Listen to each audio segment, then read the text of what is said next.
Amen and amen and amen. Sasibuyile bangcwele besijike nje makethi sibuya.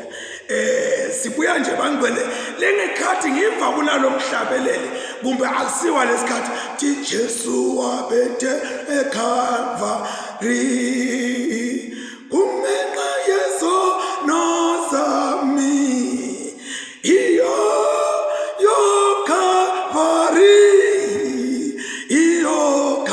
Vario bazalwane sifunda incwadi lesifundile namuhla. We read from the book of Psalms 146 from verse 1 to the end, and then we also read from the book of 1 Samuel chapter 2 verse 1 to 8. We also read from the gospel according to St. Luke chapter 3 verse 1 to 18. Let us pray. God Almighty, open our hearts and our minds and fill us, Lord, with the joy of expectation for the coming of our Lord Jesus Christ. Amen. Bazalwane kafishane nje tatata skashanyana live la nkulunkulu lisuke libe mnandi. Lana sifunda khona sibona si-introducewa not in a folktale, hayi enganekwaneni. Inganekwane nayikhulunywa kufakwa lisiba lanhloko luthi bathi kwasuka-sukela lo muntu ukhuluma imvo lengazange kube khona noma uyabekisa nje. Kodwa lana sifunda khona sifunda a real story. Because why am I saying it's a real story? It's a real story because sikhuluma ngendzawo, sikhuluma ngesikhathi, sikhuluma ngebantu le ungathi na uye ku-archaeology uyofuna ukuthi bekungubani Tiberius, bekungubani Pontius, bekungubani Herod. Uyabona lo konke lokho ungakuthola ma uyogubha umlando. Lokusho ukuthi indzaba yaJesu, it is real. Akusi into yokuthi sifuna kulalisa abantwana noma abantu abethe esontweni sithi obathuthudela, but we are talking something very real. Lokuthi Jesu watalwa uthi lapha kwakungumnyaka we-15 wekubusa kwaTiberius umbusi ePontius, kwakungumnyaka. Luke lapha uyasilandzisa ngale ngasekuqaleni ko-chapter 2 siyathola kwathi Jesu kwente kanjani kwase kuyathuleka-ke nyalo Jesu la nawugubha umlando is after 18 years la sekavela khona kule chapter la ngifunda khona manje. And lapha uvetwa Jesu nebantu who were so cruel in that time. Bantu bebane ludlame balwa babulala bede yonke into lemathini laba lokukhulunywa ngabo la nekungola kwakungekho nje kuphela in the Roman or in the Jews, even right inside the church. Uyabona lapha kwalabo Annas nabo Caiaphas, labo bantu labo bekungabapristi labakhulu, and lolo munye lo Annas Caiaphas ngiyaxolisa ukuthi lapho ngathi yaphamatisa bavela njengathi bapristi bobabili kanti cha lolo munye was a patron bese kangasekho emhlabeni noma bese kangasekho kulesihlalo sekusa.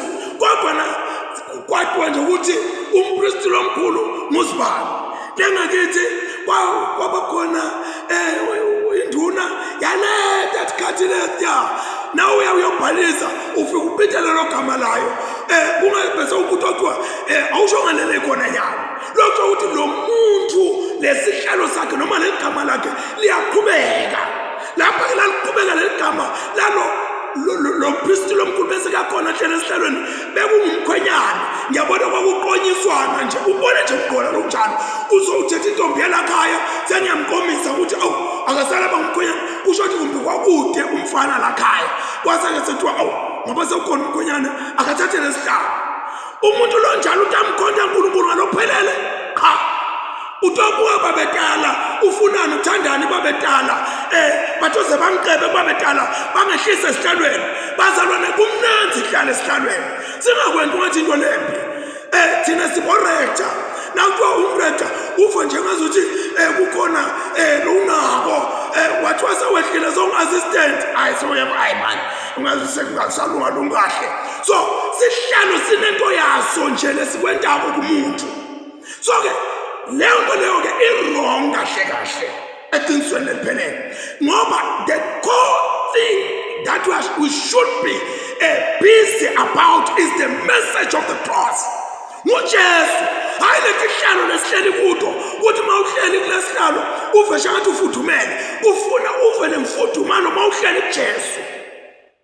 So Jesu udalwa enzaweni yonakele enzaweni ebolile enzaweni lengathi yayingamkhombi uNkulunkulu alutho emhlabeni. Uyadalwa ke Jesu. Ngifuna ukusho bazalwane ukuthi uma ngabe samukela Jesu ungena enhlithweni ebolile ungena enhlithweni yonakele ungena ekhaya lemthakathi angene Jesu ayokwenza umsebenzi.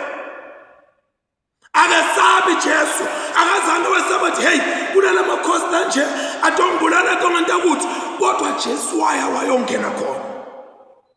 Namuhla ngifuna ukusho ukuthi Jesu is everywhere. I recall the late Bishop Mabuza. Nakathi Jesus is there on the street, is eating in the dustbin. Jesus is sleeping there. Masake lapha ngaplastic, mapiping. That is where you will find Jesus. Jesus is there in the shipping. Jesus is there in the hospital. Jesus is there in the prison cells. Ngilakona Jesu. Jesu akathi ngoba lesimo lapha sibi abaneke weda Jesu wadalelwa esimene siphethako. Lapha sibona Johana uyamemetela uthi phendukani nilungisa indlela yenkosi ngoba iyethe inkosi masiyana.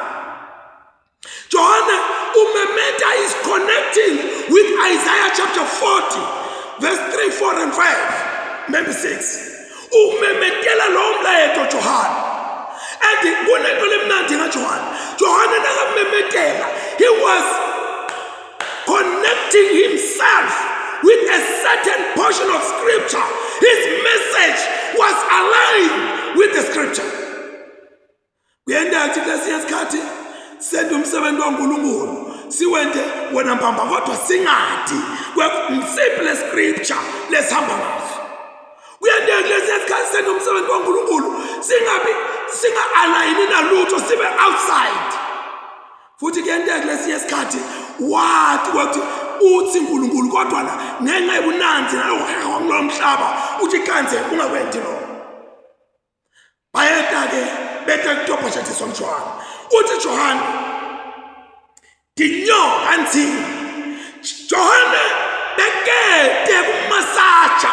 The message of John was not massaging anyone. That's why he ended up in prison and he was beheaded there. Uyabona lokuphila isikhathi eside sithina sishumela nakuphi lesi isikhathi is because our message is full of sanitization. Isanitiziwe. Uyabulukhulu ukuthi umtshela umuntu lokho ku-wrong lo. That is not who I am. John will just come out boldly and say, hey, you brood of vipers, who has warned you against the coming wrath of God? That was John. The message is not for us. Uthi dayitolo nakashumela prophet wonderful Baba Enkosi Mpini we bread of life. Washumela amagama la ngithindile wathi nabathi hamba uphethe umlayeto uhambe uyoboleka 1000 awungiphisi uthi nawufika bathi ungiyabesaba man angithi bathi angitoboleka nje 600 noma banemali kakhulu angiboleke 1.5 ubeka lokuphathiswe kona as a messenger. So lapha siyabona kwendeka almost the same thing lengikhuluma ngayo manje. Lo John lona lesikhuluma ngaye bazalwane. John uthunywa umlayeto And kulamlayeto John lathunywa wona ufuna ayobheka unjengoba unjalo. Nathiwa fruit of vipers, inzalo yezinyoka. Uthi inzalo yezinyoka akathathe akucontextualize abese uyakumodalize. The gospel is not for mortalization. It's not for us. Where uthi silendele ingahlabi. Funa igospel ide injobo njalo. Nangabe yababa umuthi wenyanga ufakwa shukela. Umuthi wenyanga awufakwa tinto unatha unjalo. Inyanga ikugaba ifaka tisizileti baba. Lesi sikhathi ugumethulu. Yini mase sifika Jesu, safuna kwa Jesu, ungathi kuyapholiswa, sokhulume kabi. Endlini yenyanga awungene dikathulo takho. Tisala ngaphandle. Mase sifika Jesu, hayi, you are just too harsh. Unelulaka, unjanjani. Mase sifika Jesu, sesikhuluma leyo nto leyo. Uthi John, you brood of vipers. Zalwe uthini la dinyoka nzini dinyoka angiphethe ngokuthi lokhu ngithindawo la wekuthi everybody was moved and say, what must I do? Mloyo bekathola imessage yakhe ningasathathi lo ngedo kwemthetho. Now nemahembela amabili nika lo myeni belinye loswele. Now nekudla cidulana nalo munye. So John was very sure of the message. And some people kuyasho ukuthi kuta kwa Messiah kwakuyinto beyatikwa yinto yayisematheni. Kungakuba bese baqala baqaba ukuthi ngabe semuye Messiah na. John, he knew himself that I am the voice of the one crying in the wilderness, saying, prepare the way of the Lord. I'm not the Messiah. Uyeta yena. Ngitele lungelo lokuthindana neticathulo takhe. Uyabona siphila namhlanje ngeke ngakhuluma ngale ndaba yema positions. Lo munye umuntu nathiwa umfundisi angasimfundisi uyajabula. Ufuna kuba ngiloko. Ashtikini uyajabula, prophet uyajabula. Bishop uyajabula. No. You must know who you are. Correct the people and say, I'm not that. John, angiphethe ngawo lamagama ngoba angusisile. Uthi Johane lapha, mtale lapha kuverse 15 nje. Bantu baqala bethemba baqabangisisa ngaJohane. Baqabanga ukuthi mhlawumbe ungahle kube nguye iKristu. Ngakho Johane wabatshela bonke wathi ngini baphathisa ngemanti kodwa kukhona lomkhulu kunami lodala lengingakafanele ngisho nekuthulula imithilo eqathulo etinyaweni takhe utawunibhaphathisa ngomoya longcwele nangemlilo esandleni sakhe unesitsha sekwela emabele lasaphuliwe awathele esilulwini bese kuthi emakhoba awashise ngemlilo longeke uqishe. That is John. He knew who he was. Now, don't take it lightly to know your position that I am the child of God. I'm single or let it show. Say, I am a Christian, a follower of Jesus Christ. I'm not a priest. I'm not a pastor. I'm not a prophet. I'm not an evangelist. But I am a follower of Jesus Christ. I am a disciple of Jesus Christ. Let us pray. Babelolungile sesibongile Nkosi egameni lika Jesu. Sibonga ukuthi Nkosi Jesu wadalelwa emhlabeni mbamba. Lona siphila kiwo. Wenda umsebenzi wekusindisa lapha emhlabeni mbamba. Ahamba kulo mhlaba lesiphila kiwo. Sisithe uNkulunkulu wethu sikwesabe sikubona Nkosi in the very marginalized places, in the very downtrodden places, in the very unlikable places. Let us open our eyes, O Lord, through the help of the Holy Spirit, to see you. Siyathandaza lo Nkosi, sende Nkosi sikubone, singakenjule emhlabeni. Sibese siyashintsha Nkosi, lelamandla kushintsha usiphe wona. ngoba thina talomhlaba Nkosi inyama iyatenamela iyatitsanza kanti Nkosi sikhathi sethu sekuhamba emhlabeni asadingi thatha ke Nkosi ludumo nemandla nebukhosi kuwe kwakho Jesu ngoku nakunaphakade. In Jesus' mighty name, Father, we pray, amen. May the good Lord continue to watch over you and bless you. May he make his face shine on you and be gracious to you.